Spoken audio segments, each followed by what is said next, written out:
Let's do an overview of how I can start building with the Elementor plugin. I come back to my dashboard and I'm going to choose which page it is that I want to focus and work on. I'm going to come and start working on the collages page. So I'm going to choose edit, and here I am. Now I can see that I can choose edit with Elementor, and Elementor loads. So what I can see is I come on into collage. Becomes a drag and drop. And the first thing I want to do is I want to start to build. So I can see add a template. I can build with AI. You can play around with that if you'd like to. I'm going to hit add a new container. That will be our first step. Now, everything that we build with Elementor is going to be inside of a Flexbox. We can think about our website as sections. So I'm going to begin right here with a Flexbox. And I know that when I do this layout that I want to have it, there's a larger image and then text to this side. So I'm going to click and choose and say I want the text editor to come right there. And then I can come to this one and I can choose and say I want an image to come right here.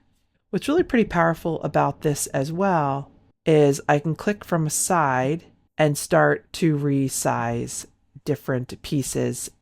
If I wanted to flip the order, I could do that as well. And this is the great piece with it being more of a drag and a drop.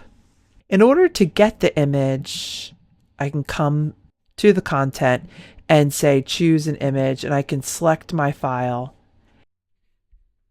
I'm going to use that image right there. I can now come in and add in some type about this section. And the best thing when I'm starting to type is to come over right to here. We can also come in and look at the style. So I could look at adding a background overlay. If I wanted to add an image as a background, I could. Or I could add in a color. I could also look at adding a border if I wanted to. You see that there's just a lot of different options as you start working in, and also even adding in a shape divider. Then we can come into advanced and we can see that we can add margins. Margins are spaced to the left, to the right, to the top, to the bottom. Padding is space inside of the container. So for instance, if I did a margin of 10, you can see that it's moving from the side. Whereas if I added padding, padding is going to be that space inside of the container. Now, another little thing that's fun to work with are motion effects. You're going to find most of them are going to be locked, but there are some fun ones right here. We could do a fade in.